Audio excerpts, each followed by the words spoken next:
Hey guys, tonight we are going to wander into the drowsy glow of Victorian bedrooms. Those creaky chambers filled with embroidered curtains, ticking clocks, and the occasional smell of boiled vegetables at the worst possible hour. Imagine candlelight flickering against wallpaper, patterned with ivy, while in the corner, a very tired Victorian is chewing a surprisingly large bite of lettuce. Yes, lettuce. This was the era when sleeplessness wasn't just an inconvenience. It was practically a scandal. You probably won't survive this, because if you ever tried to cure your insomnia the way Victorians did, with boiled lettuce water and a warm bowl of oatmeal balanced on your knees, you might actually fall asleep out of sheer boredom rather than biology. So, before you get comfortable, take a moment to like the video and subscribe, but only if you genuinely enjoy what I do here. And if you're still awake enough, drop your location and the local time in the comments. I love seeing who's listening from where. Now, dim the lights. Maybe turn on a fan for that soft background hum, and let's ease into tonight's journey together. You slide your slippers across the uneven wooden floor, the boards groaning a little as you move. The room smells faintly of beeswax polish and wool, and though you want desperately to lie down, your host, let's call him Edmund, insists that you first admire his bedtime ritual. He is pale, his collar a little too stiff, his eyes ringed with the shadows of many sleepless nights. He opens a small porcelain bowl and reveals lettuce, not dressed in vinaigrette, not tossed with cucumber, but boiled, cooled, and now set aside like some holy relic of rest. Victorians were oddly obsessed with treating insomnia, because for them, night was a delicate, uncertain stretch of hours. Daylight was industry and progress, while night was where morality could wobble, where the mind might wander into sinful territory. If you weren't asleep, you were suspicious. And if you were suspicious, people whispered. But Edmund isn't thinking about that now. He's too busy sprinkling a pinch of nutmeg over a warm bowl of oatmeal.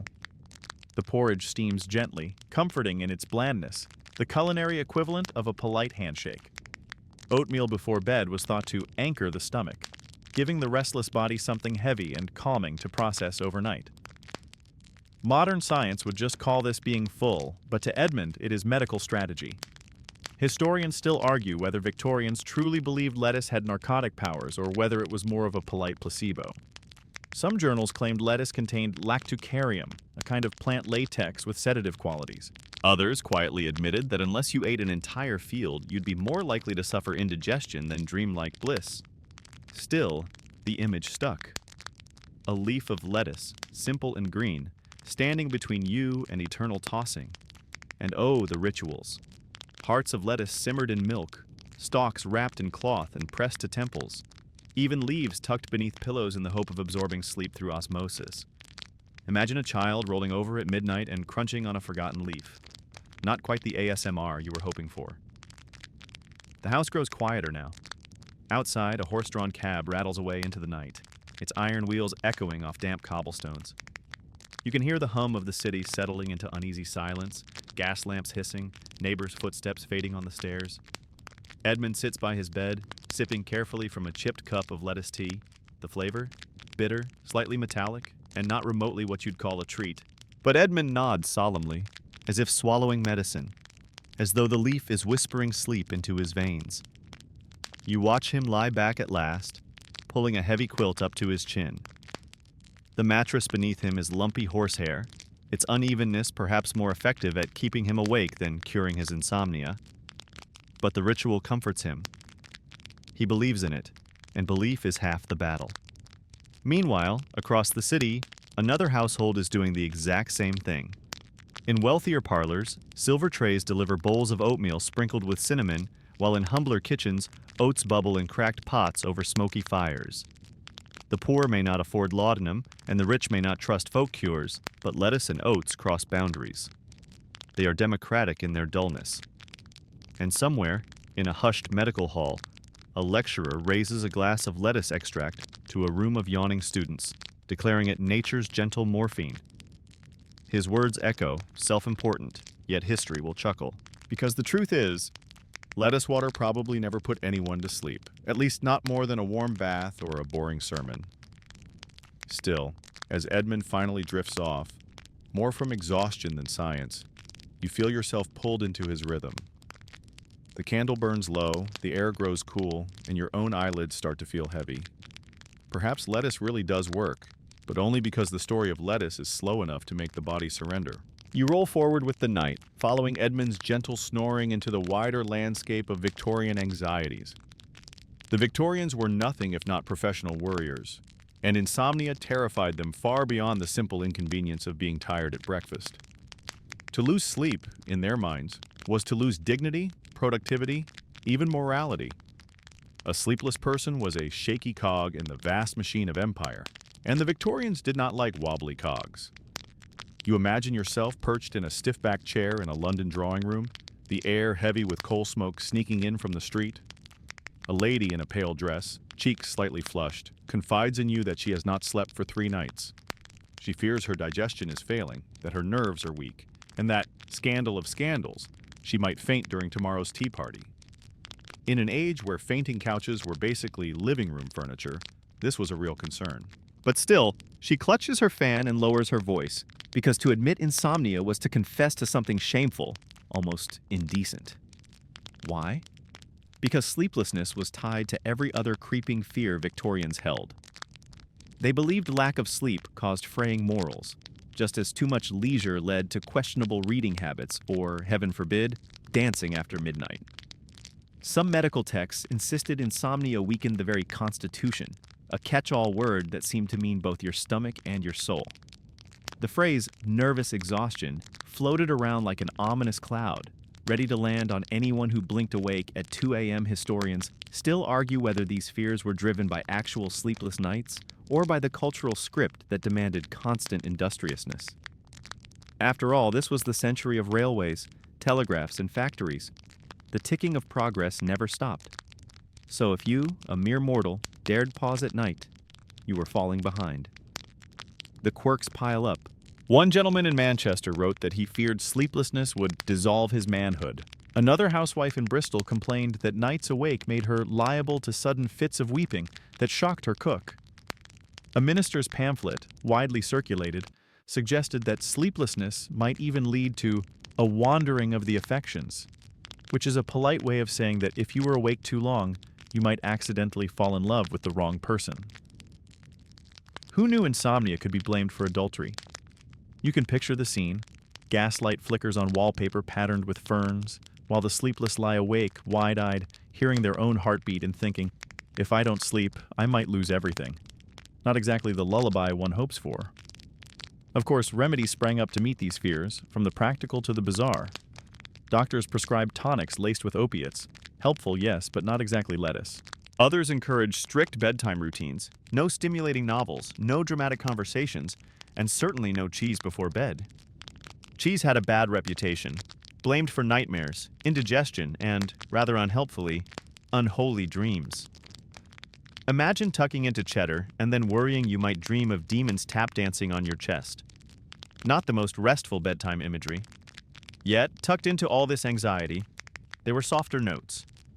Families tried to soothe one another with warm drinks, gentle prayers, and walks around the garden at twilight.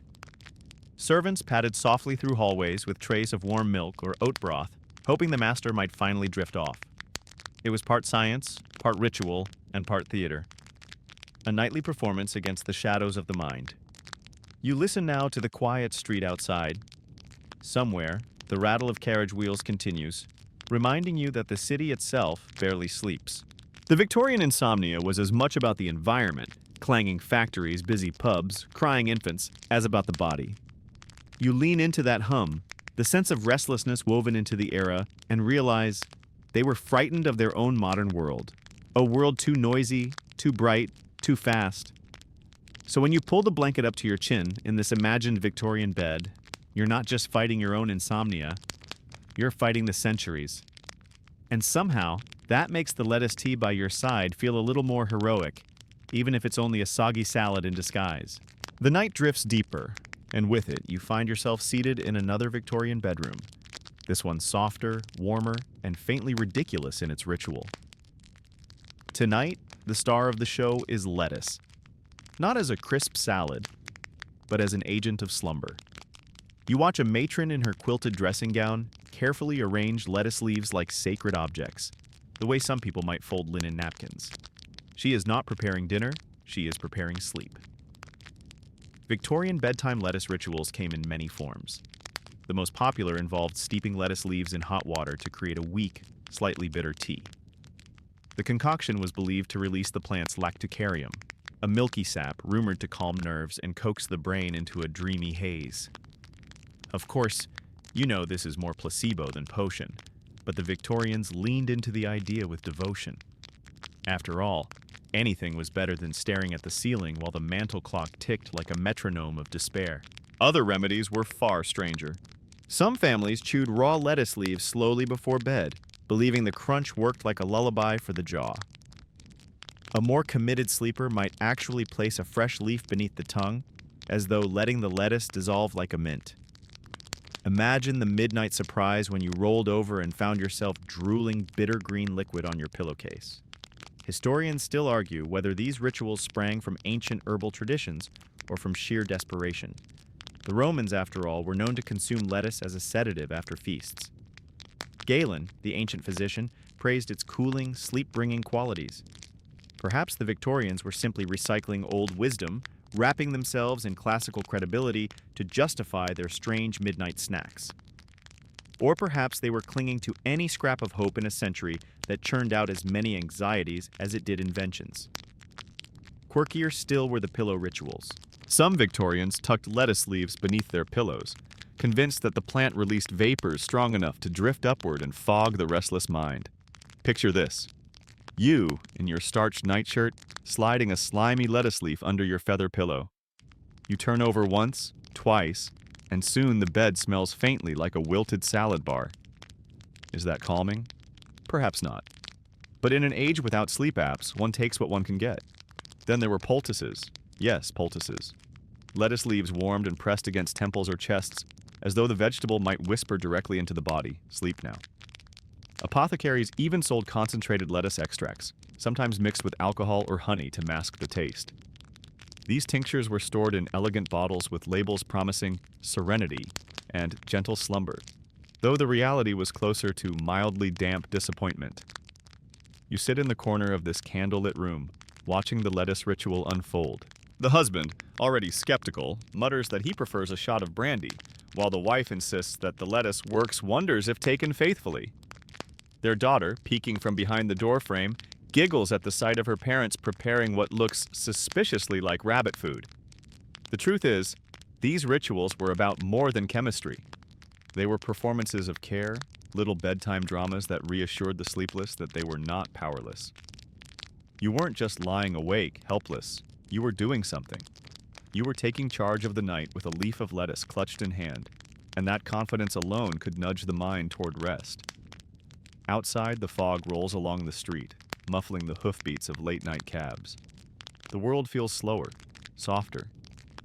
You can almost convince yourself that lettuce carries some secret power, if only because its preparation is so gentle, so oddly ceremonial. The bitter sip, the cool crunch, the careful placement under the pillow, it all adds up to a rhythm, a ritual that quiets the churning mind. And perhaps that is the real secret. Not the lettuce itself, but the act of believing in lettuce. Just as today some people swear by lavender sprays or white noise machines, the Victorians found peace in their salad greens. A little absurd, yes, but no more absurd than half the gadgets you could buy online right now. So you sit back, imagining that crisp leaf tucked under your head, the faint smell of garden soil rising in the dark, and you smile. If lettuce could soothe even one anxious Victorian soul, maybe it deserves its place in the history of sleep. The chamber grows warmer now, steam fogging the glass of a small pan set upon the hearth. Tonight it isn't lettuce at the center of the ritual, but something more familiar. Oatmeal. Yes, the same porridge you might have rushed through at breakfast was, for Victorians, a legitimate nighttime medicine. You picture a spoon stirring thick, pale oats into a slow, clockwise circle, the soft sound almost hypnotic. The smell of milk and grain rises, filling the room with a cozy heaviness, as though someone were trying to sedate you with comfort itself. Victorians believed oatmeal carried a balancing force. Warm, dense, and soothing, it was thought to anchor the restless stomach, settling nervous digestion that so often came blamed for sleepless nights. A body full of porridge, the logic went, had no reason to toss and turn. The heaviness would tug the mind downward, the way a ship's anchor drags against the sea floor. Was this science? Not exactly. But after a day of corsets, coal dust, and social obligations, a bowl of porridge probably felt like medicine enough. One common routine involved making oats with milk, adding a drizzle of honey and perhaps a pinch of cinnamon. Families would serve this just before bed, everyone seated at the kitchen table in their nightclothes. Children slurped, parents sipped, and the collective act carried a ritualistic hush. You imagine the sound of spoons scraping gently against ceramic, a lullaby of clinking porcelain. Historians still argue whether the porridge actually aided sleep or simply created a placebo of fullness. Some say the warmth relaxed tense muscles. Others believe it was merely tradition, carried over from earlier centuries when any warm food was seen as restorative. And then there are the skeptics who note that heavy oats can actually cause indigestion if you eat too much. A midnight bowl could lull you into drowsiness, or leave you burping into the early hours. Quirks abound. Some medical pamphlets suggested oatmeal be eaten with the most deliberate calm in a meditative manner, as though wolfing it down would sabotage the magic.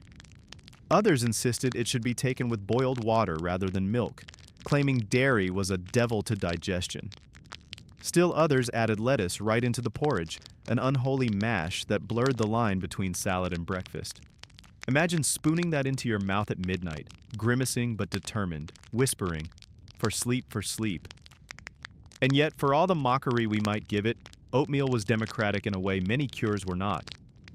Lettuce could wilt, medicines cost money, and laudanum required a doctor's note. But oats were everywhere.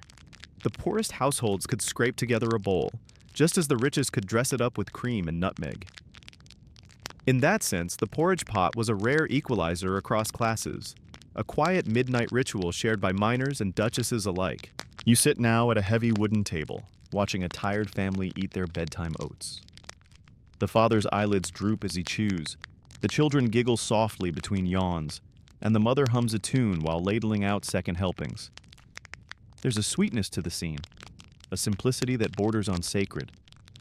The porridge isn't just food, it's reassurance. It says, "We have something warm in our stomachs, therefore we will rest." Of course, there were skeptics. A London satirical magazine once joked that oatmeal induces sleep by promising the body a lifetime of boredom. Another wag claimed that porridge was only useful if one intends to sleep from despair at having eaten it. Still, even satire cannot erase the quiet charm of steaming oats on a cold Victorian night. You feel the warmth spreading now, almost as if the oats are your own. The fire crackles, the room hums with drowsy silence, and outside, frost creeps up the window panes. Your spoon clinks one last time against the bowl, and you push it away with a soft sigh of surrender. Perhaps science will never prove porridge a miracle sedative, but in the hush of this room, with bellies full and candles flickering low, it is difficult to imagine anything more comforting. The oatmeal bowl is pushed aside, the spoon left to clink faintly as it tips in the dish. You glance across the table at the physician who has just arrived, his hat slightly damp from the misty London air, his coat smelling faintly of coal smoke and disinfectant. Tonight you are going to peek into the doctor's prescription pad, that slim leather book filled with the secrets of Victorian insomnia cures. And while lettuce and oatmeal might appear harmless, the pages here tell a story of far stranger combinations. The doctor settles himself into a chair, removes his gloves, and pulls a quill across the first sheet. His handwriting is elegant, looping, and almost impossible to read. Yet as you squint, certain words leap out. Infusion of lettuce, dose of laudanum, drop of peppermint oil, bed rest advised. It is the 19th century version of your pharmacy receipt, though instead of neat white bottles, you'd be given vials, powders, and instructions that sounded half mystical, half culinary.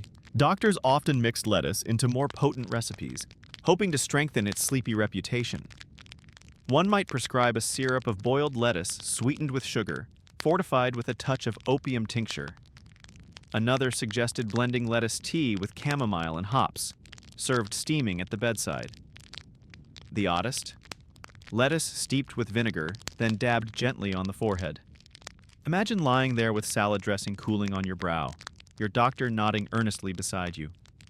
Historians still argue whether physicians genuinely believed in these recipes or merely catered to patient expectations. After all, patients wanted to feel they were receiving active treatment, not a shrug. A lettuce infusion written in elegant Latin seemed far more authoritative than a doctor saying, "Try a nap." Some scholars suggest this was more performance than science, a show of medical control over something as elusive as sleeplessness. Yet alongside the fanciful, some prescriptions were surprisingly practical. Doctors advised against late-night alcohol binges, scolded patients for overindulging in meat suppers, and recommended early evening walks in the fresh air.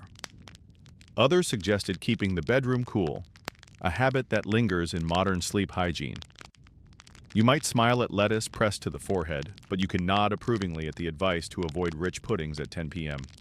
Still, quirkiness abounded. One 1850s case note described a gentleman instructed to sleep with a cloth soaked in boiled lettuce water wrapped around his neck to soothe the nerves.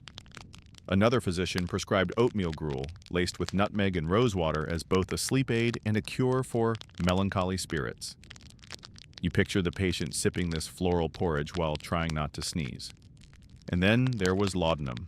That notorious tincture of opium and alcohol appeared often on prescription pads, lurking like a shadow behind every lettuce leaf. A small dose might calm the body into heavy slumber, but too much risked dependence, or worse. Doctors knew this, yet they also knew that lettuce alone rarely worked. So they combined the gentle green with the powerful poppy, as though wrapping danger in a leaf of salad somehow made it wholesome. You glance again at the doctor, who now closes his notebook and rises, his advice delivered. He insists the patient take a spoonful of lettuce syrup at dusk, followed by oatmeal broth at midnight, and perhaps, if still restless, a cautious drop of laudanum, no larger than a pea. He tips his hat, leaving the family hopeful, if not entirely reassured. The truth, of course, is that much of Victorian medicine was theater, half belief, half chemistry, and entirely reliant on the confidence of the physician. Yet as you lean back in the candlelit room, you sense the comfort it brought. To hold a bottle labeled "for sleep" was to feel that sleeplessness had been recognized, named, and treated. Sometimes that recognition was as powerful as the cure itself. The clock ticks on. Somewhere outside, a watchman's rattle echoes faintly, reminding the city that night is still guarded. Inside, a family clings to lettuce leaves, oatmeal bowls, and the doctor's prescription pad. Whether science or superstition, the ritual goes on, carrying them gently toward the possibility of rest. The doctor has gone, leaving behind his scribbled instructions and a faint smell of damp wool. You rise from your chair and drift toward the bedroom, where the stage for sleep is set in more ways than one. Because for Victorians, curing insomnia wasn't only about what you swallowed, it was also about where you lay your weary head. Tonight, you wander into the world of bedroom design for sleep, a place where drapery, windows, and even wallpaper played their part. The first thing you notice is the weight of the curtains. They hang thick and heavy, velvet or damask, swallowing what little light the gas lamps outside might sneak through. The Victorians believed darkness was vital, not only to rest the eyes, but to cloak the mind in decency. To leave a window uncovered at night was almost scandalous, as though your very dreams might be exposed to passing strangers. So the more fabric the better, and the heavier the fold, the deeper the hoped-for sleep. You run your hand along the edge of the bed, high, wide, and heaped with blankets. The mattress beneath is usually horsehair, sometimes stuffed with feathers, always uneven enough to remind you that the memory foam era is still centuries away. The bedding itself is thick, more suffocating than soothing, but Victorians swore by the sense of weight. They didn't call them weighted blankets, but the effect was much the same. Historians still argue whether these rooms were truly designed with health in mind or simply followed fashion. Some manuals promoted tight, enclosed spaces to keep out drafts, which were feared to cause everything from colds to consumption. Others championed fresh air, even in winter, insisting that a cracked window allowed vital oxygen to flow. Families debated this endlessly. Should you sleep bundled in a sealed chamber, safe from chills? Or should you risk the dreaded night air for the sake of your lungs? The arguments were passionate.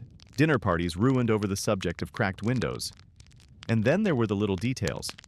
Carpets muffled footsteps, wall hangings absorbed echoes, and beds were sometimes positioned away from fireplaces to avoid smoke creeping into dreams.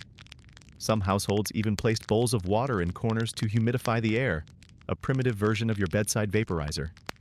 In wealthier homes, ornate canopies framed the bed like a stage, adding to the theater of sleep. In poorer ones, straw mattresses pressed against bare plaster walls, where drafts slipped in no matter how many rags stuffed the cracks. Quirks appeared here, too. Some Victorians believed the direction of the bed mattered, east to west for peaceful dreams, north to south for restless ones. Others sprinkled lavender between sheets or stitched sachets of dried herbs into pillow seams. A few even insisted that wallpaper patterns, yes, wallpaper, could agitate the mind. Too many swirls, too much contrast, and you might find yourself staring at the wall until dawn, hypnotized by ivy curls or Gothic flourishes. You step closer to the hearth, where a fire burns low. Its glow paints the walls with trembling shadows, the air tinged with smoke and the faint sweetness of coal. A rocking chair sits nearby, meant not for reading but for quiet contemplation before bed. The room hums with expectancy, as though every item, the rug, the curtains, the bedstead, conspires to lull you into surrender. Yet the irony is clear. For all the effort poured into designing these sanctuaries, many Victorians still lay awake, wide-eyed, listening to their own thoughts rattle louder than carriage wheels outside. Perhaps it wasn't the drapes or the window cracks at all. Perhaps it was the century itself, too noisy, too industrial, too anxious to let anyone rest easily. Still, as you pull back the curtain and peer into the foggy street, you can't help but admire the devotion. These were people who believed in the power of fabric and furniture to cure the soul. And whether or not it worked, the ritual of arranging the bedroom was itself a sedative, a slow, deliberate act that told the body, now is the time for sleep. You let the curtain fall again, retreat to the bed, and slide beneath the quilt. The weight presses down, the shadows dance softly across the ceiling, and for a moment you almost believe the room itself is whispering you to sleep. The fire in the hearth has burned lower, its glow reduced to a gentle shimmer of embers. You lie back, wrapped in the weight of quilts, and notice something. Even if the room looks perfectly arranged, the world outside never truly falls silent. Tonight, you are invited to listen, really listen, to the noises that shaped Victorian nights, and to their quest for that elusive thing called quiet. The first sound is the clock. Every respectable Victorian household had one, often on the mantel, and its tick-tock rhythm was both a comfort and a torment. Some swore the steady beat lulled them into slumber, like a metronome for the brain. Others claimed it mocked them, each tick a reminder of time slipping away, each tock a fresh stab of wakefulness. Imagine lying awake at 2:47 a.m., the clock announcing every second you are not asleep. The Victorians were intimately familiar with this form of torture by patients. Beyond the house walls, the street spoke constantly. Carriage wheels clattered on cobblestones, iron horseshoes struck sparks, and the shouts of late-night revelers floated through the fog. Even in quieter neighborhoods, a watchman might rattle his staff or call the hour in a booming voice. Helpful for security, perhaps, but not for anyone sipping lettuce tea and praying for oblivion. Inside the house, noises layered upon noises. Wooden beams creaked as they cooled, servants padded through corridors, and mice, or something larger, scrabbled between walls. Families argued about how to manage these disturbances. Some swore by heavy carpets, which muffled footsteps. Others invested in thick drapes and wall hangings, believing fabric absorbed sound. A few even claimed that stuffing rags into keyholes reduced nighttime whispers. You picture a determined Victorian plugging every gap until the room resembled a padded cell, all in pursuit of silence. Historians still argue whether Victorian cities were truly louder than those before, or whether it was simply the age's obsession with order that made noise so offensive. After all, earlier centuries knew taverns, church bells, and roosters without complaint. But Victorians lived in a world of industrial machinery, steam whistles, and endless railway schedules. Night no longer belonged entirely to sleep. It belonged to progress, and progress clanked. Quirks of sound solutions abound. One pamphlet suggested sleeping with wax plugs in the ears, though many found them uncomfortable. Another recommended placing a ticking clock under the bed, not to drown noise, but to entrain the mind with rhythm. It is hard not to imagine a household experimenting with two clocks at once, the cacophony of tick-tocks producing madness rather than calm. And then there was the silence itself, which could be unnerving. For some Victorians, the rare rural night, quiet, dark, vast, was worse than the city din. Without carriages and voices to distract them, every heartbeat felt like thunder, every thought magnified. In these places, people invited noise in, reading aloud, humming hymns, even winding music boxes at the bedside to make the silence less oppressive. You can almost hear the faint metallic notes of greensleeves chiming softly through a darkened room, an artificial lullaby to chase away loneliness. You sit by the window now, hearing it all, the distant wheels, the neighbor's cough, the relentless tick of the mantel clock. And you realize that sleep in Victorian times was not about eliminating noise, but about making peace with it.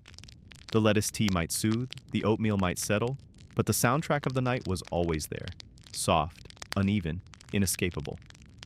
The irony? Today, many people fall asleep to apps that mimic these very sounds. Crackling fires, carriage wheels, soft ticking. ASMR packaged as nostalgia. What once tormented Edmund and his wife might now be your Spotify playlist for bedtime. The Victorians would have been baffled. All that money spent on thick drapes when you, 2 centuries later, pay for the sound of clattering hooves.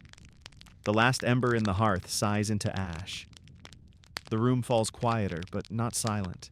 Somewhere a dog barks, a cart rumbles, the clock ticks on. You turn over, pull the blanket to your chin, and let the noise wash over you. Not enemy, but companion. A lullaby written by the city itself. The room is never fully quiet, but you are learning to settle into it.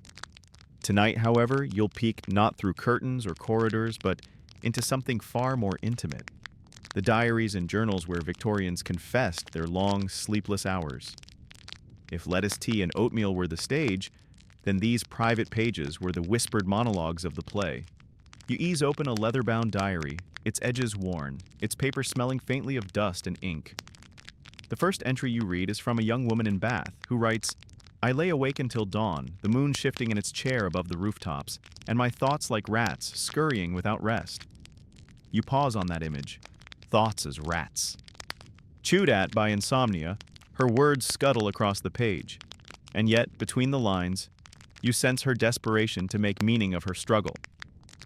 Another diary belongs to a merchant in Liverpool. He writes, "My belly churned from the late supper, though I did not refuse the cheese. I counted the horses passing outside, 37 before my eyes at last grew heavy." He is not poetic, but his entry is revealing. It confirms what we've already seen: food, sound, and worry tangled together in the nightly fight for rest. Historians still argue whether diaries exaggerated sleeplessness for dramatic effect, or whether Victorians truly suffered more. After all, diaries are not spreadsheets. They are theater written for the self. One might embellish a night of tossing simply to explain a day of sluggishness. And yet, the sheer frequency of these accounts suggests insomnia was a shared cultural experience, not just a personal complaint. A quirky tidbit appears in one journal from Edinburgh, where a student tracked his sleepless nights with little symbols: stars for when he managed at least 4 hours, moons for when he managed 2, and an alarming string of black circles for when he managed none. The pattern looks almost like a child's doodle, but in its own way, it is data, the private graph of a restless mind. There are lighter notes, too. One woman in Yorkshire described her midnight lettuce ritual with dry humor. "I boiled the leaves until they fainted, then drank the water. I was not improved, but my husband laughed so heartily that the night was not wasted." Her words remind you that even sleeplessness had moments of absurdity, when failure itself became its own kind of story. You flip to another journal belonging to a clergyman who confesses, "I prayed, and when prayer failed, I sang hymns in whispers until my throat ached." Still, the mind leapt from branch to branch like a monkey. His simile is both charming and tragic, the restless mind as a mischievous animal, untamed by either lettuce or oatmeal. Through these diaries, you see insomnia woven into the texture of Victorian life. It wasn't merely an inconvenience, but a theme, a recurring plot line in the personal narratives of men and women across class and region. The poor wrote about sleeplessness brought by cold and hunger, while the rich wrote about nerves, digestion, and the weight of responsibilities. Different triggers, same result. Long nights scribbled into the margins of paper. You imagine yourself writing your own Victorian entry. Tonight the lettuce was bitter, the porridge bland, the city restless. I drifted not into sleep but into complaint, which is nearly the same thing. The act of writing itself might have been part of the cure. To trap insomnia on the page was to wrestle it into something manageable, even if the sleep never came. The candle flickers as you close the diary, its wax pooling into small lakes on the desk. Outside, dawn is still distant. You sense that every household around you has its own sleepless chronicler, scribbling into the night. Some are earnest, some ironic, but all are united by ink and restlessness. And perhaps that is the greatest comfort, to know that even in sleeplessness, you are never truly alone. Somewhere in some other room, another pen scratches against paper, another tired soul turns thoughts into sentences, another diary absorbs the weight of the night. You close the diary and step out into the lamplit streets, where the scent of coal smoke mingles with something earthier. Dried herbs, crushed leaves, powders measured into paper cones. You've arrived at the corner apothecary, a shop so small you could almost miss it, yet so packed with jars and tinctures that the shelves look like a forest of glass. Here is where lettuce and oatmeal left the kitchen and took on the shimmer of medicine, transformed by labels, prices, and promises. The bell above the door jingles as you enter. A clerk in a long apron greets you with a polite nod, though his eyes are already darting back to the scales on the counter. Behind him, jars rise in uneven ranks. Chamomile blossoms, valerian root, powdered rhubarb, dried lettuce leaves pressed into stiff papery curls. Some jars are labeled in Latin to give them gravitas, while others carry simple names: sleeping draught, nerve tonic, soothing syrup. The apothecary himself appears from the back room, wiping his hands. He asks what troubles you, and when you confess to sleeplessness, his face brightens. Business is brisk in that department.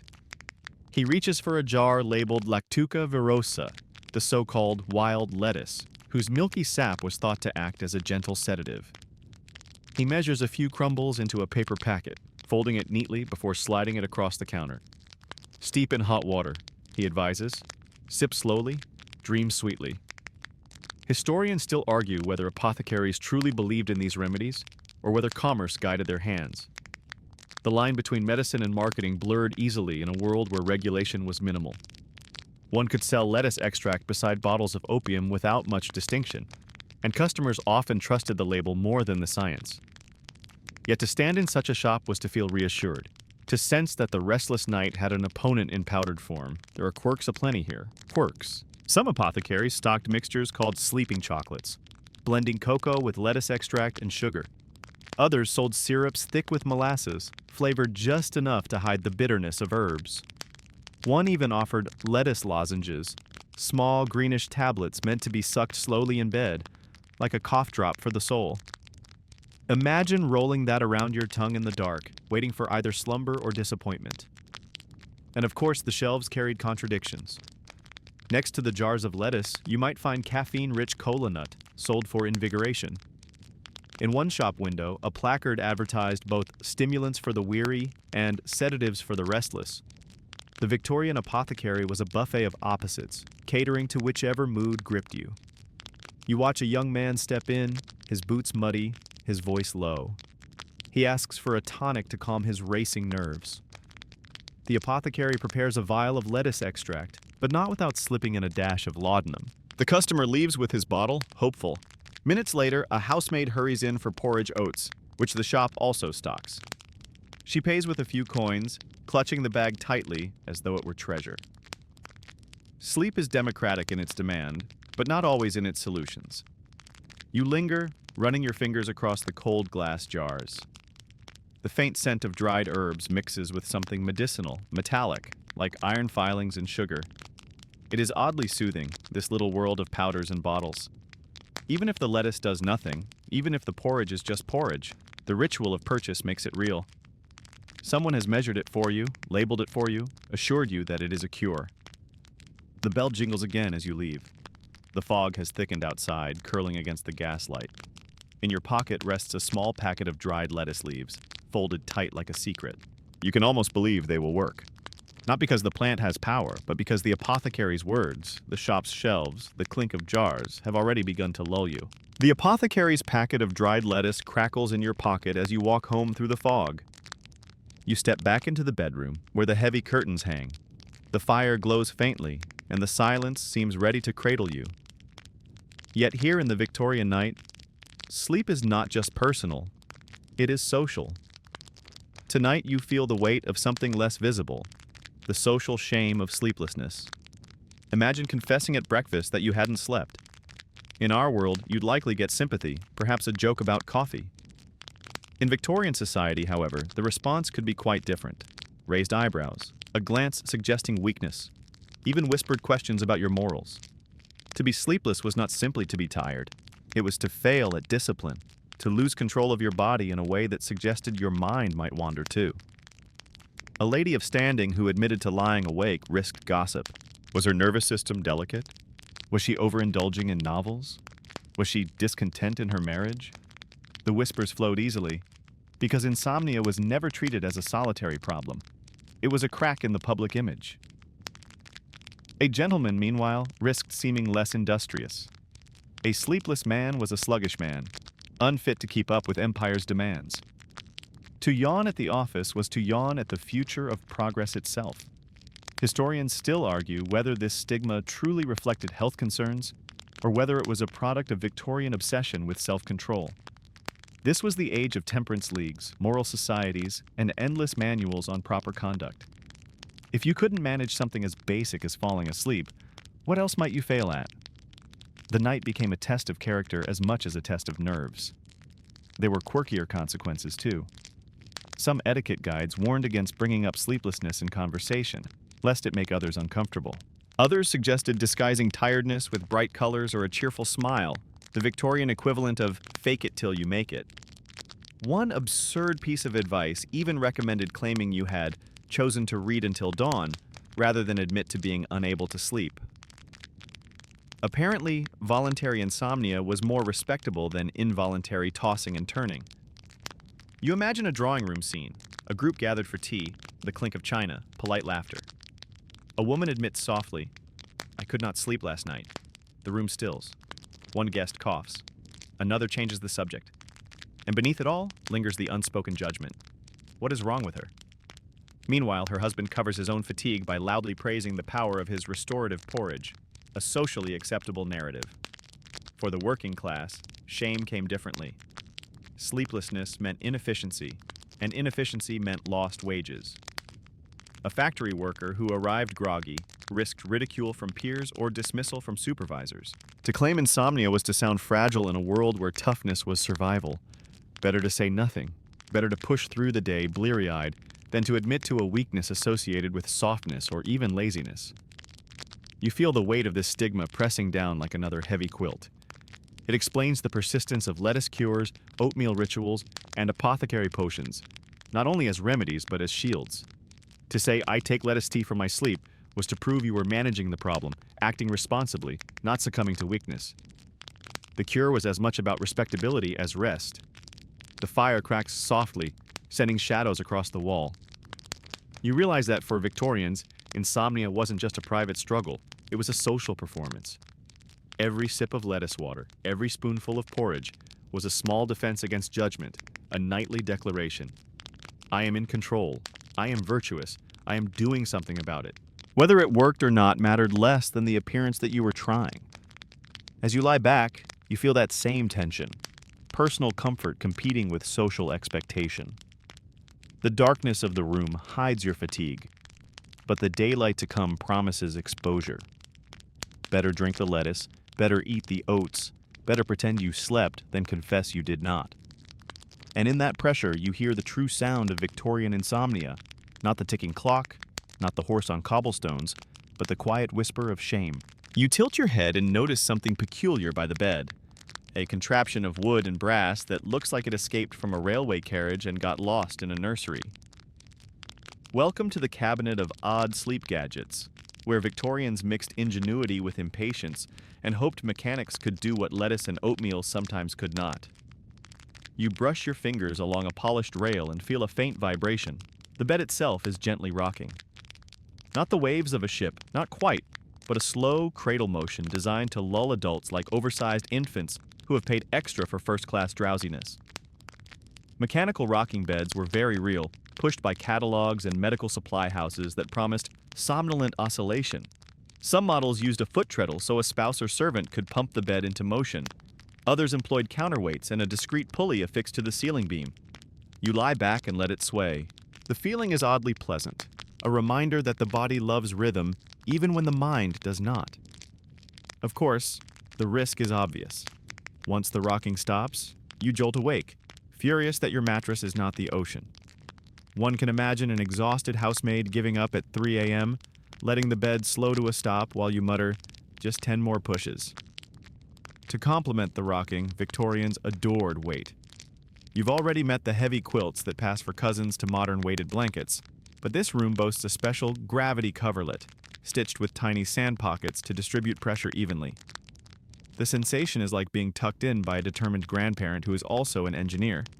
Mainstream fact, medical writers of the period genuinely recommended steady pressure for nervous agitation, believing it calmed the startle response, the same logic that later gave rise to swaddling blankets for infants and to therapeutic pressure garments. You stretch your toes under the coverlet and feel your breath deepen, as if the anxiety has to cue politely to get past the extra weight. Historians still argue whether these pressure quilts were prescribed primarily for genuine sleep troubles, or as fashionable novelties that drifted in and out of drawing rooms like other health fads. Some diaries praise them with gratitude. Others complain they encouraged perspiration of an unseemly nature, which sounds like an elegant way to say the blanket turned you into a human sauna. You file that under less than ideal. Across the room sits a contraption that can only be described as a headrest with ambition. Two springy arms that cradle your skull and keep it from lolling forward if you drift off in a chair. Imagine a gentleman nodding at a lecture, his head caught by the arms before it bonks the pew, like a dignified bobblehead rescued mid-wobble. Advertisements promised a restful pose for reading, dozing, or receiving visitors who insist on arriving during your nap. The springs squeak faintly as you test them. They sound like mice practicing the violin, which is not ideal for sleep, but points for creativity. There were gadgets for air, too. Devices called night ventilators, clipped into window frames, claiming to admit fresh air without drafts. Some looked like ship portholes. Others resembled the gills of a curious fish. The promise was irresistible. Oxygen for your nerves, no chill for your ears. You slide one open and feel a ribbon of cool night slip into the room. Victorian manuals insisted that foul air bred nightmares and weak lungs. So these ventilators split the difference between the open window faction and those who feared the dreaded night air. If you're keeping score, lettuce, oatmeal, and now adjustable gills for the wall. Victorian ingenuity had range. And then, the timers. Wind-up cogs with soft bells that released at certain hours, not to wake you, but to remind you to roll to your other side if you were a chronic back sleeper, believed to invite palpitations and indigestion. The bell is dainty, a thimble's laugh, but it does the job. You turn obediently and feel the gravity coverlet hug you anew. A small joke forms in your head. This is the 19th century version of a fitness tracker, only it tracks how politely you turn over. You half expect a graph in the morning. Congratulations, you achieved 7 courteous rotations. In a drawer, you discover a somno mask, a soft leather blindfold lined with velvet, intended to block stray moonlight and discourage late-night reading binges. It smells faintly of beeswax and new boots. You hold it to your face, and the room disappears into plush darkness. The effect is immediate, the kind of darkness that tempts the eyelids to surrender. A quirky tidbit. Some masks were scented, lavender for calm, orange blossom for cheerfulness. Tiny sachets stitched into the bridge so you inhaled botanicals with every breath. One can imagine the wearer choosing scents like a sommelier chooses wines. For tonight's insomnia, I'll be going with the lavender, notes of meadow and mild resignation. Sound contraptions crowd a nearby shelf. A small spring-driven music box is wound to play a waltz at glacial speed, its cylinder intentionally undertensioned so the notes droop and blur into each other. Victorian lo-fi. Next to it, a white noise wheel spins thin paper veins to hiss softly in the corner, like a discreet steam leak. You place it by the hearth and realize you've reinvented the fan you were told to turn on at the very beginning, only without the breeze. Progress creeps in strange loops. Not all gadgets were charming. A neck brace designed to keep the chin elevated, meant to prevent throat obstructions, feels more like a polite guillotine. Another device, a night posture belt, straps around the torso to discourage stomach sleeping, which some doctors blamed for nightmares and morning headaches. You picture yourself bundling into these with the same optimism you bring to assembling flat-pack furniture, certain of triumph, resigned to squeaks. Two jokes bubble up. First, the belt's instruction sheet says, "Ensure comfort," which is like telling a broccoli stalk to ensure it tastes like cake. Second, the brace promises no creases upon waking, which is a claim bold enough to rattle the wallpaper into laughter. Mainstream fact to ground the spectacle. Through the mid and late Victorian period, patent offices logged a parade of sleep-related devices, mirroring a culture that believed technology could tame the body's unrulier habits. Sleep was not a mystery to be respected, but a puzzle to be solved with gears, straps, and thoughtful springs. It's the same confidence that built bridges and railways, turned inward to the bedroom. Yet for every clever solution, a human problem lurked. The rocking bed needs a rocker. The weighted quilt overheats you. The headrest squeaks. The ventilator lets in a neighbor's cough. The timer bell is shy at midnight and enthusiastic at 4. This is the joke and the tenderness of the Victorian approach. They tried everything, and in trying, they often relaxed enough to sleep. The ritual of fitting, winding, strapping, and arranging slowed the thoughts, the way polishing a spoon can calm a mind that refuses to switch off. Historians still argue whether these devices genuinely improved sleep outcomes or merely satisfied the era's appetite for control, an appetite fed by catalogs that promised a gadget for every human quirk.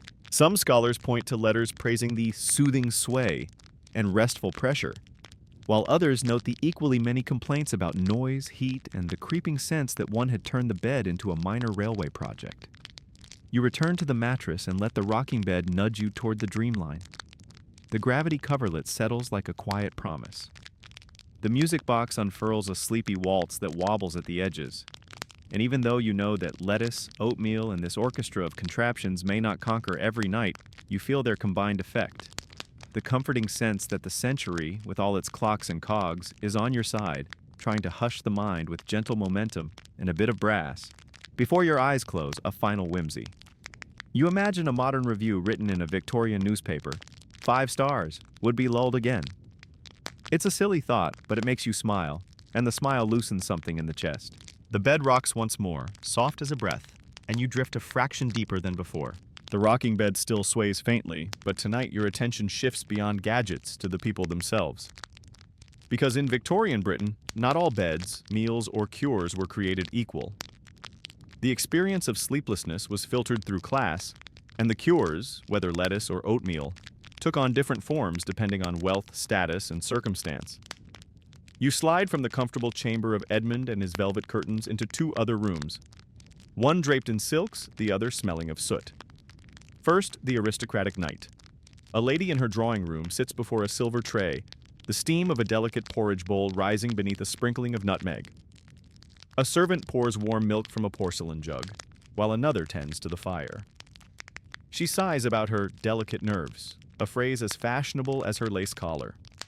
Her doctor, summoned earlier in the day, suggested lettuce tea for the stomach and the spirits. But she does not boil leaves herself. No, her cook prepared a fine infusion with honey, strained twice, and decanted into crystal. She drinks it with the same elegance she brings to champagne, her insomnia dressed up in refinement. The next room you enter is humbler, with walls stained by coal smoke, straw stuffed into a thin mattress, and a single pot bubbling on the hearth. Here, a family shares what they can. Oats boiled in water, stirred with a wooden spoon, thickened until heavy enough to fill bellies that may not see another meal until morning. The father insists the warm gruel helps him sleep after a brutal shift in the factory. The mother hums softly as she ladles out bowls. For them, oatmeal is not a cure but sustenance, and the idea that it lulls them to sleep is perhaps less medicine than gratitude. Comfort in a hard life, warmth on a cold night. Historians still argue whether Victorian medicine truly bridged the class divide, or whether cures like lettuce tea were largely luxuries of the middle and upper classes. After all, lettuce was seasonal, often costly, and not always available to the poorest. Oats, however, were cheap and plentiful, making them the democratic food of sleeplessness. A duke might sip his somnolent tisane, while a dock worker gnawed a heel of bread before collapsing. but both could claim, in their own way, to have a ritual of rest. And the quirks of class differences? They're almost comic. One aristocrat reportedly had his lettuce steeped in champagne. Yes, salad leaves bobbing and bubbly, served lukewarm. He praised it as most civilizing. Meanwhile, reports from workhouses describe residents eating boiled lettuce stews, the bitter broth ladled out with little ceremony. Same plant, two worlds. One, a fashionable fad, the other, a scrap of necessity disguised as remedy. For the middle class, wedged between wealth and want, insomnia became both a health concern and a badge of refinement. To complain of sleeplessness was almost chic, proof that one was delicate, sensitive, and intellectual. "My nerves prevent me from sleeping" could sound more dignified than "I'm simply stressed." They had access to apothecaries, pamphlets, and doctors, but they also felt the social pressure to manage insomnia properly, never too indulgently, never too crudely. Their lettuce teas and oatmeal bowls balanced between science and civility. You sit now in each of these rooms in turn, the gilded, the humble, the middling, and notice how the remedies overlap. Lettuce appears everywhere, sometimes boiled, sometimes raw, sometimes floating absurdly in champagne. Oats simmer on every hearth, thick or thin, plain or perfumed. The difference lies not in the ingredients, but in the frame. Silver tray or dented tin pot, delicate spoon or calloused hand. The rituals may diverge, but the yearning is the same. The clock strikes midnight across the city, its echo bouncing from mansion to alley. In Belgravia, a lady lies back with lavender sachets sewn into her pillow. In Whitechapel, a dock worker collapses onto straw, belly heavy with porridge. In a suburban terrace, a clerk dips his pen to record another restless night in his diary. All three dream, or fail to dream, under the same moon. And as you pull your own quilt tighter, you feel the thread connecting them. Sleeplessness as the most democratic ailment of all. Rich or poor, noble or laborer, everyone stared at the ceiling sometimes. Everyone listened to the clock's taunt. Everyone reached for lettuce, oatmeal, or something stranger, hoping to claim the same small victory, one night of rest. The city is hushed now, the fog rolling thicker outside. And yet the story of lettuce refuses to stay in the 19th century. You lean back into the feather pillow, tracing the lineage of these bedtime cures further back, because Victorians didn't invent the idea of lettuce as a sleep aid. They inherited it, polished it, and sometimes misunderstood it. Tonight, you drift into the ancient influence that slipped quietly into Victorian bedrooms. Your mind wanders first to Rome, where banquet tables groaned under platters of roasted meats and honeyed wines. When the feasting finally ended, what did the diners often request? A salad of lettuce, served at the close of the meal, meant not for digestion alone, but for sleep. The physician Galen praised lettuce for its cooling nature, recommending it to calm the body after indulgence. Pliny the Elder, that encyclopedic collector of oddities, went further, calling lettuce a plant that invites rest to the weary. You picture toga-clad Romans slumping into couches, drowsy not from moderation but from overeating, and crediting lettuce with the mercy of sleep. From Rome, the habit trickled into medieval herbals. Monastic gardens grew lettuce not as garnish but as remedy, catalogued alongside fennel, sage, and poppy. Manuscripts illustrated leafy greens with notes like "sootheth the belly, softeneth the mind." By the time the Victorians were reaching for lettuce tea, they were leaning on centuries of accumulated whispers, even if they no longer remembered the full story. Historians still argue whether Victorians consciously traced their lettuce cures to antiquity or simply stumbled into the same habit. Some medical manuals proudly cited Galen or Dioscorides, giving their lettuce water an ancient pedigree. Others made no reference at all, treating it as fresh discovery. Was it continuity or reinvention? The debate hums in the background, like the quiet tick of your mantel clock. Quirks abound in the transmission. The ancient Egyptians supposedly linked lettuce to fertility, thanks to its upright stalks and milky sap, a meaning decidedly awkward to pair with sleep. Some scholars believe this symbolism slipped quietly into Roman culture and was half forgotten by the time Victorians came along, who clung only to the calming angle. Imagine the Victorian horror if they'd realized their bedtime lettuce tea had once been a symbol of virility. That's one cure that would have vanished quickly from polite drawing rooms. The Victorians adored linking themselves to classical wisdom when it suited their sense of refinement. A gentleman sipping lettuce broth could boast he was following Galen's advice. A lady chewing lettuce leaves might claim kinship with ancient Rome. This wasn't just about sleep, it was about dignity, about elevating a simple vegetable into a marker of cultured living. After all, if lettuce was good enough for Caesar, the man, not the salad, surely it was good enough for London. You picture the bookshelf in Edmund's home, lined with medical compendia, some quoting long-dead philosophers. He dips his spoon into porridge, nodding sagely, and declares, "This is not mere oatmeal. This is Hippocrates' wisdom in action." His wife rolls her eyes but says nothing. It's easier to sleep beside a man convinced of his own erudition. The ancient threads wound into the Victorian mind like ivy through brickwork. Even the idea of cooling foods versus heating foods, borrowed from humoral theory, lingered faintly. Lettuce, with its moist, cooling qualities, was perfect for quieting fiery nerves. Oats, steady and starchy, grounded the body. Neither remedy was purely Victorian invention. Both were echoes of older systems, half-remembered, reshaped to fit a gaslit age. As the candle burns lower, you feel the presence of centuries layered in the steam of the lettuce cup. Egyptians, Romans, monks, and Victorians, all leaning on the same leaf to calm the night. The lineage feels oddly soothing, as though you are lying not just in one bed but in many, carried by a tradition of sleepless humans all reaching for the same green hope. The ancient voices fade into the background as you reach for a book on the bedside table. The cover is scuffed, the pages foxed, but the words inside hum with life.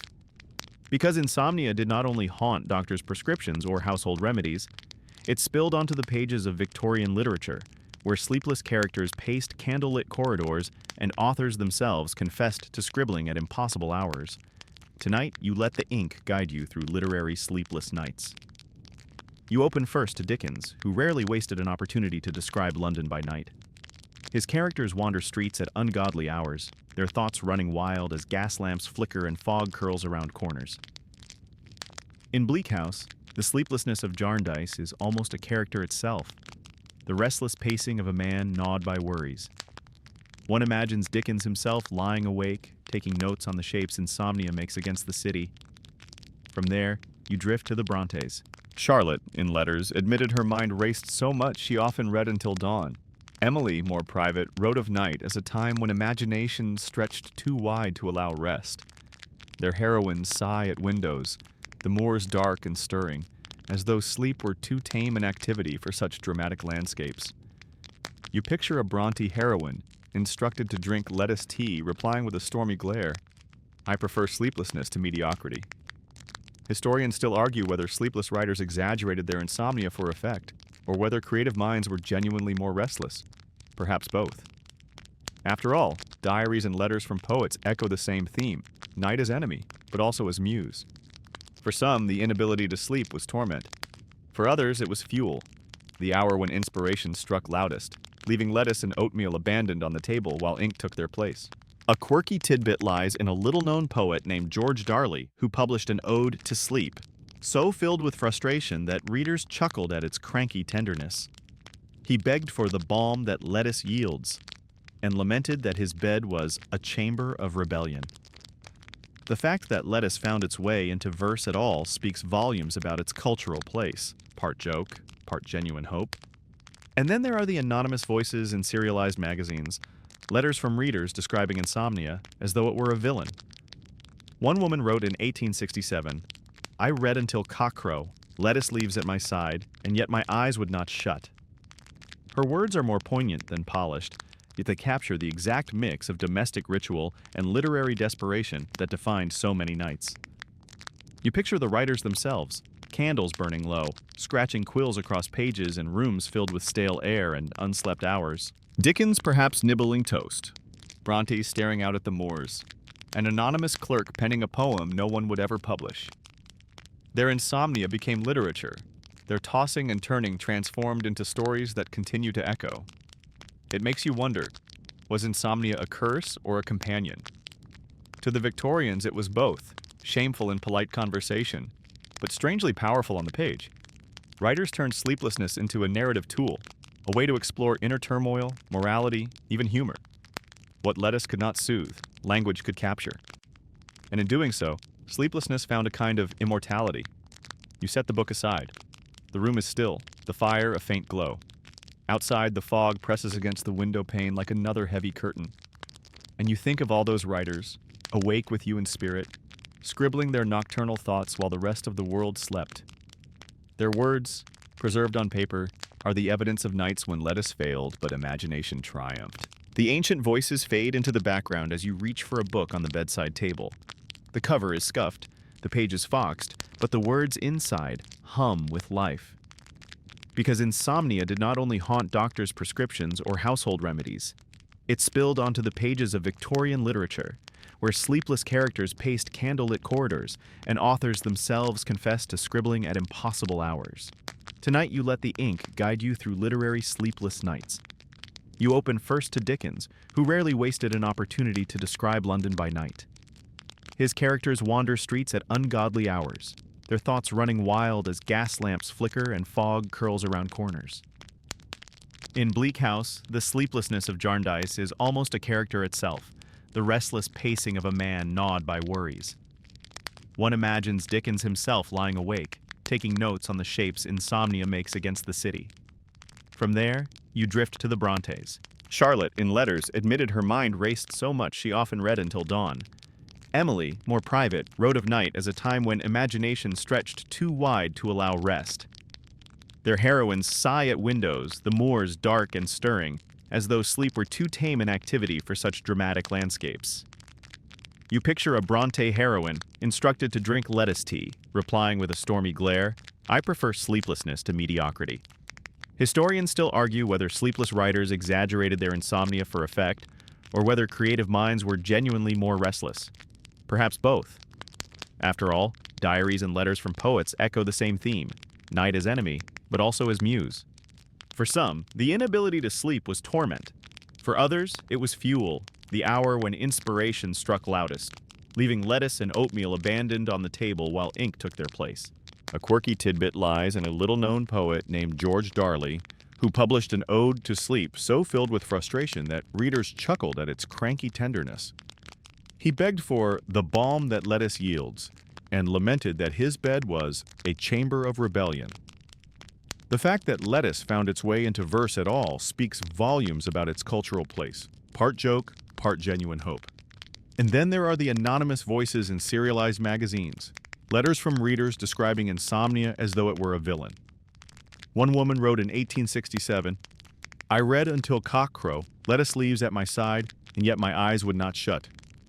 Her words are more poignant than polished, yet they capture the exact mix of domestic ritual and literary desperation that defined so many nights.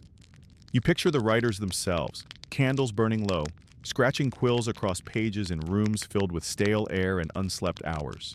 Dickens perhaps nibbling toast, Bronte staring out at the moors, an anonymous clerk penning a poem no one would ever publish. Their insomnia became literature, their tossing and turning transformed into stories that continue to echo. It makes you wonder, was insomnia a curse or a companion? To the Victorians, it was both, shameful in polite conversation, but strangely powerful on the page. Writers turned sleeplessness into a narrative tool, a way to explore inner turmoil, morality, even humor. What lettuce could not soothe, language could capture. And in doing so, sleeplessness found a kind of immortality. You set the book aside. The room is still, the fire a faint glow. Outside, the fog presses against the window pane like another heavy curtain. And you think of all those writers, awake with you in spirit, scribbling their nocturnal thoughts while the rest of the world slept. Their words, preserved on paper, are the evidence of nights when lettuce failed but imagination triumphed. The sea breeze fades from your imagination, and you find yourself back at the dinner table, where another battlefield of insomnia quietly rages, the plate. Victorians were convinced that what you ate determined how you slept, and debates over diet filled medical pamphlets, drawing rooms, and the margins of cookbooks. Tonight, you settle into a chair and eavesdrop on these culinary quarrels, from cheese nightmares to cucumber conspiracies. The meal is over, dishes cleared, but the conversation lingers. A gentleman taps his fork against his glass and declares with authority, "Cheese is the enemy of sleep." His companions nod gravely, as though he has just solved the mysteries of the universe. Indeed, Victorian belief in cheese-induced nightmares was widespread, the idea being that cheese sat too heavily in the stomach, fermenting grotesquely and poisoning dreams. One satirical magazine joked that a late-night Stilton might conjure visions of dancing devils or talking vegetables. You imagine nibbling a wedge of cheddar at midnight and then bracing yourself for spectral carrots. Not everyone agreed. Some claimed cheese, especially mild varieties, promoted warmth and comfort, thus encouraging rest. The debate never ended. Historians still argue whether these anxieties came from genuine digestive discomfort or from cultural storytelling that cast cheese as a villain. After all, lactose and fat can slow digestion, but the nightmare reputation may have been more literary than medical. Sugar also came under scrutiny. Doctors warned that sweet puddings excited the blood and quickened the nerves, keeping the brain lively when it should be docile. Yet households continued to serve treacle sponge and custard tarts after dinner, then later complained of restless nights. The irony is delicious, literally. Quirky advice pamphlets even suggested eating lettuce instead of dessert to ensure peaceful dreams, which is about as thrilling as swapping birthday cake for a salad leaf with a candle in it. Cucumbers drew suspicion too. Their watery crunch was thought to chill the stomach and leave one sleepless, a view inherited from older humoral theory. A cucumber sandwich at supper might therefore ruin your night, even if it delighted you at tea. Imagine Victorians nibbling with anxious guilt, muttering, "This cucumber may be the end of me at 2 a.m." Oats, on the other hand, enjoyed a more saintly reputation. Doctors praised them as grounding, hearty, and morally respectable. Everything cheese was not. Oats became the acceptable indulgence, their dullness a virtue. Meanwhile, spicy foods were frowned upon, believed to stir passions as well as indigestion. A curry late at night might excite both the stomach and the imagination, neither of which Victorian propriety approved. The quirks didn't stop there. One eccentric doctor insisted cucumbers caused greenish dreams, though he never explained what those were. Another pamphlet declared that onions prevented nightmares, though at the expense of marital harmony. And somewhere in a Brighton boarding house, a landlady swore that warm milk with breadcrumbs was the ultimate sedative, comforting, bland, and soporific in equal measure. You picture a family gathering at supper, plates piled high, conversations winding inevitably toward the subject of sleep. Aunt Jane scolds the nephew for reaching for cheese, while Uncle Henry argues that sugar never harmed him. The debate grows louder, fueled by treacle pudding itself, until someone sighs and suggests oatmeal as the truce. Food becomes not only nourishment, but nightly negotiation, each bite weighed against tomorrow's rest. And so you sit, spoon in hand, reflecting on how much power the Victorians granted their suppers. A bite of the wrong food could sabotage an entire night, while the right one might invite tranquility. In truth, the science was flimsy, but the ritual was strong. By believing food carried moral and physical weight, they turned every dinner table into a prelude to dreams. The clock strikes 10. The plates are cleared. Someone pours lettuce tea as insurance against the Stilton, while another ladles oats into bowls. The debate ends not in agreement, but in ritual, a household hedging its bets with salad leaves and porridge. And as you step away from the table, you feel the comfort of that compromise. Whatever the food, the act of preparing it slowly, deliberately, was already half the cure. The dinner table fades into the dark, and now you turn inward, not to the stomach, but to the mind itself, because Victorian sleeplessness wasn't explained only through digestion or drafts. It was also woven into early attempts at psychology, that fledgling science still fumbling in candlelight. Tonight, you drift through theories of dreams, nerves, and the curious idea that lettuce might calm not just your belly, but your wandering thoughts. You begin with the phrase nervous exhaustion. It filled medical journals and dinner conversations alike, a catch-all diagnosis for everything from headaches to fainting fits. A sleepless night, Victorians believed, could fray the nerves, leaving the mind jumpy and the emotions fragile. Or perhaps the sleeplessness was itself the symptom of nerves already overstretched. It was a loop with no clear beginning, and into that loop stepped the doctor, the preacher, and occasionally the philosopher. Some thinkers proposed that sleeplessness came from overstimulation of the brain. Too much reading, too much excitement, too many ideas buzzing like bees in the hive of the skull. They recommended quiet evenings, dull books, and of course lettuce tea to cool the nervous fires. The idea was less chemical than symbolic. Lettuce was calm embodied, its pale leaves whispering serenity, its blandness a tonic to restless minds. Historians still argue whether these theories represented genuine psychology or just repackaged humoral medicine with fancier words. After all, Galen had already described foods as cooling or heating to the passions. Victorian psychology often sounded like humors dressed in velvet trousers. Yet even so, the period marks a turning point. The recognition that insomnia wasn't only physical, but mental, emotional, perhaps even existential. A quirky tidbit lies in dream studies. Some amateur psychologists kept notebooks at their bedside, recording dreams as soon as they woke, hoping to decode the mind's secrets. One man noted that after lettuce tea, he dreamed of endless fields of green, while another swore oatmeal led to visions of comfortable barns filled with hay. Were these genuine effects of food, or simply the brain serving up themed decor based on supper? The Victorians, for all their earnestness, left us plenty of material for gentle laughter. Then came the moral theories. Some argued that sleeplessness was the conscience at work, guilt scratching at the pillow. A restless mind, they claimed, was a sinful mind, in need of prayer and reform rather than porridge. You can imagine the pressure this created. Lying awake, not only exhausted but also ashamed, wondering what unconfessed sin kept you from rest.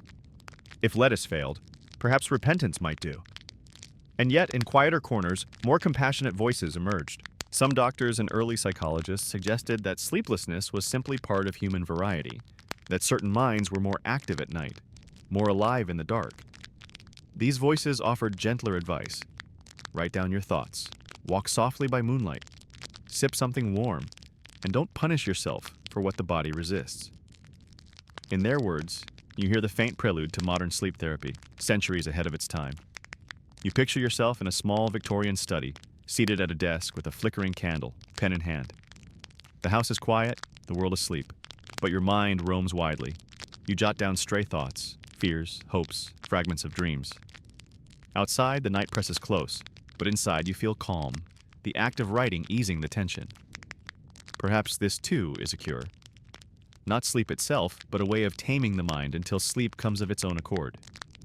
The fire has nearly gone out. You lean back, eyelids heavy, and realize that what began as lettuce water has become a story of the mind. Food, rituals, and gadgets mattered, yes, but the real battlefield was always the brain's restless chatter. And in recognizing that, the Victorians stumbled, awkwardly, earnestly, toward a truth we still hold today. Sleep is not commanded, it is invited. The candle has burned almost to its stub, and the night leans heavily against the window.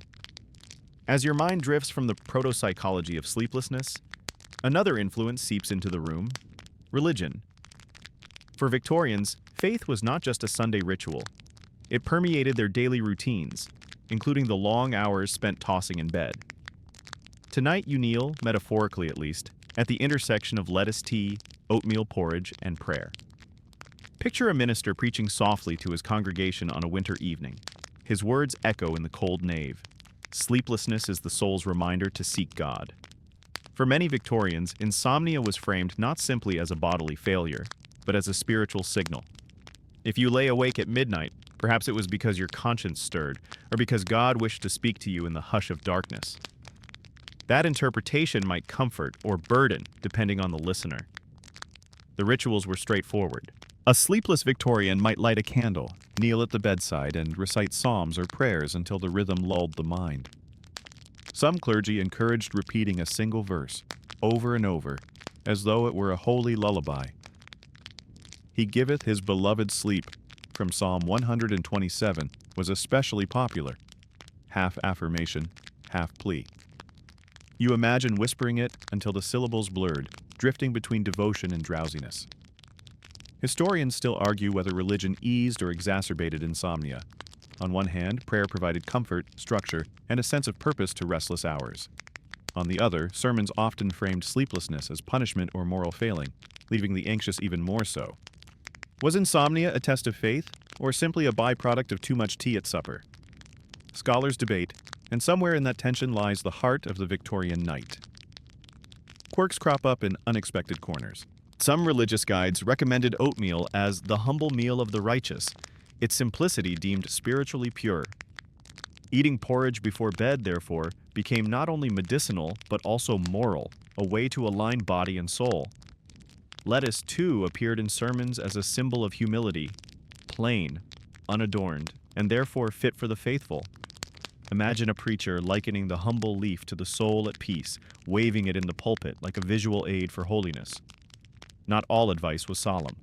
A Methodist pamphlet suggested that if prayer did not work, one should rise and read a chapter of Scripture aloud, preferably from Numbers or Leviticus.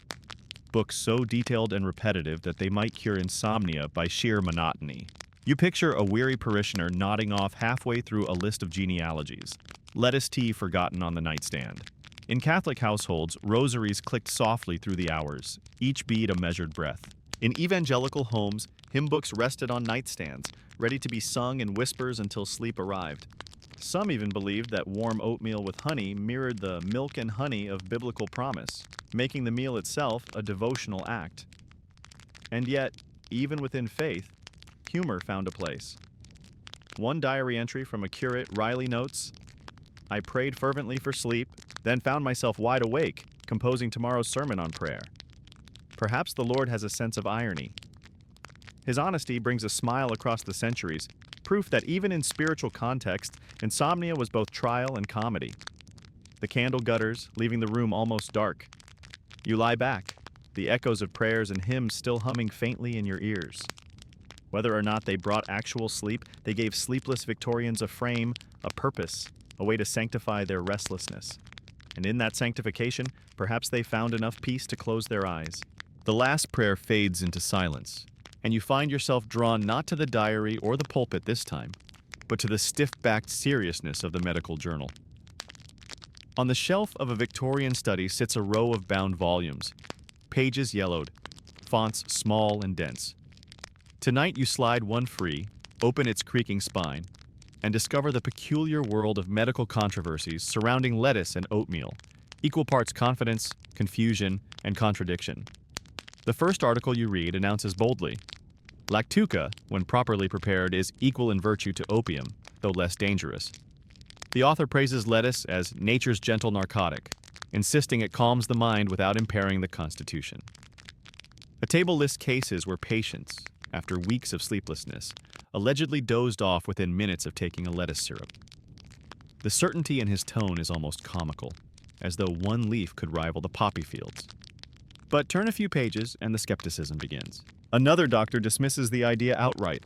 No effect has been observed save indigestion, and one patient claimed lettuce water produced only frequent visits to the chamber pot. The contradiction is glaring. Miracle cure or useless salad?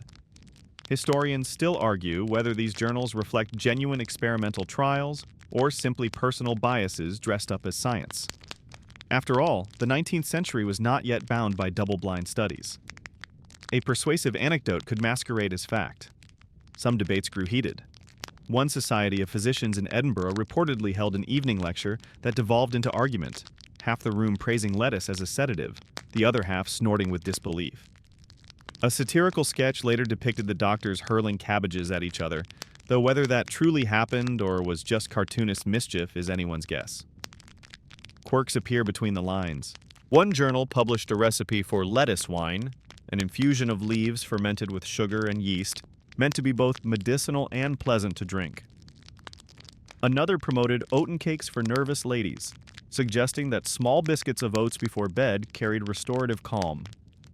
Yet another bizarre note proposed combining lettuce with vinegar and sprinkling it on bed sheets, a crossover between medicine and marinade. At the same time, oatmeal received its share of contradictory press. Some physicians praised it as the most steadying of grains, while others warned it was too heavy, liable to clog the spirits rather than soothe them. One article even accused oatmeal of causing insomnia in children, claiming it overstimulated digestion. The irony is thick. You can imagine a doctor prescribing lettuce tea while forbidding porridge, and his colleague across town doing the exact opposite.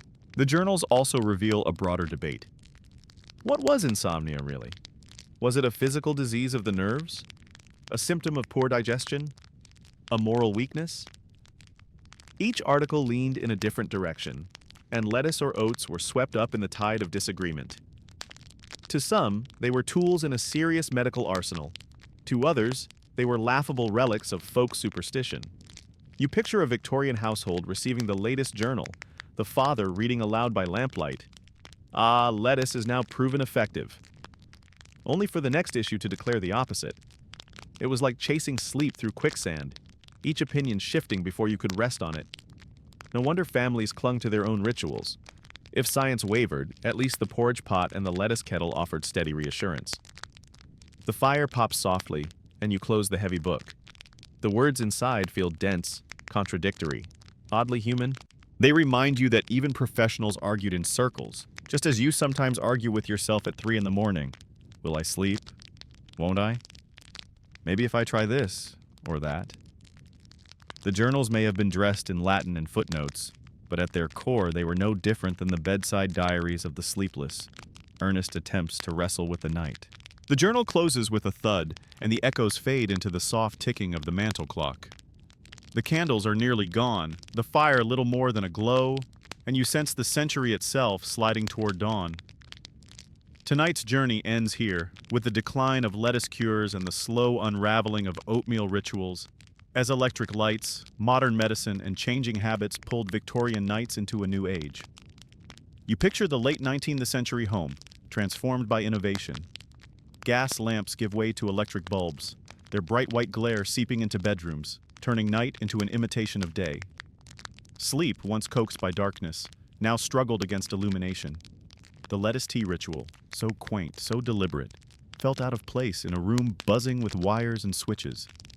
The porridge pot, once a nightly centerpiece, slipped back to the morning table, losing its medicinal mystique. Doctors, too, began to turn away. New sedatives emerged, stronger, faster, easier to prescribe.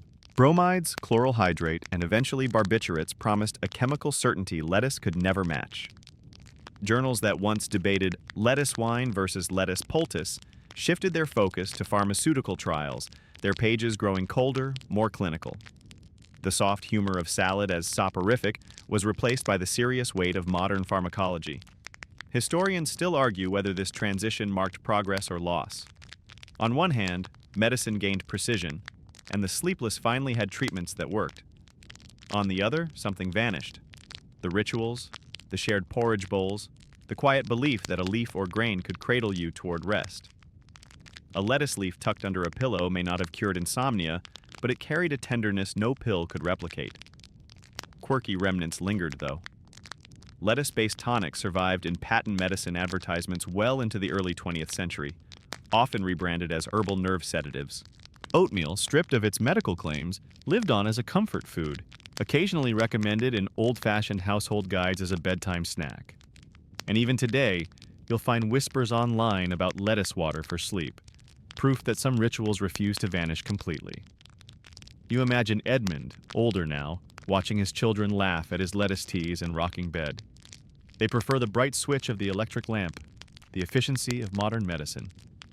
He smiles faintly, perhaps nostalgic for nights when rituals mattered, when insomnia was battled with patience, porridge, and a leaf of green hope. The fire sighs its last breath. The quilt grows heavier as you sink into it, lulled not by lettuce or oats, but by the slow unwinding of a century's worth of attempts.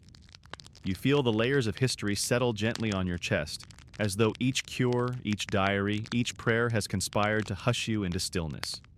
And now the story slows with you. The words stretch longer, softer, like a yawn turned into sentences. You are lying in a room that is no longer Victorian, but timeless. Curtains drawn, shadows deep, silence wrapping you like a shawl. The clatter of carriages, the laughter of diaries, the hum of apothecaries, all fade into background whispers. Your breath deepens. The quilt feels warmer. The mind, once restless, moves slower, its chatter quieting like a market after dusk. Imagine yourself floating, not rocked by a mechanical bed, but by the rhythm of your own breathing. The lettuce leaf falls away.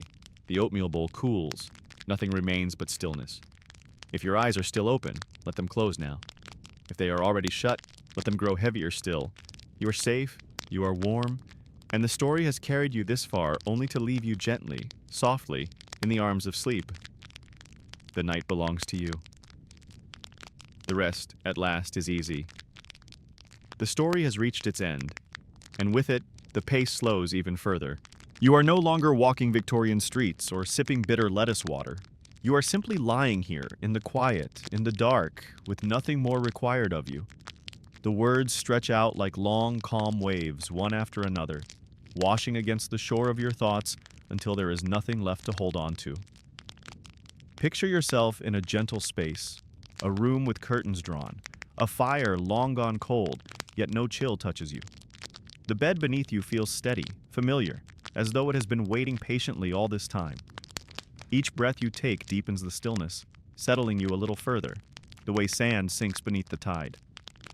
There is no need to remember the lettuce or the oatmeal. No need to hold on to the clamor of the city or the worries of the day. They dissolve now, like steam fading from a kettle. All that remains is quiet. Even your body feels slower, heavier, as if gravity itself has softened to carry you with kindness. Your shoulders sink, your hands rest easily, your face relaxes without effort. You are no longer thinking about sleep. You are already drifting toward it. The boundary between waking and dreaming blurred. So, let go, gently. The story has folded itself closed. The night has drawn its curtain, and your only task is to rest. Sleep will come, and when it does, it will carry you softly, like a warm quilt tucked under your chin. Good night. Sweet dreams.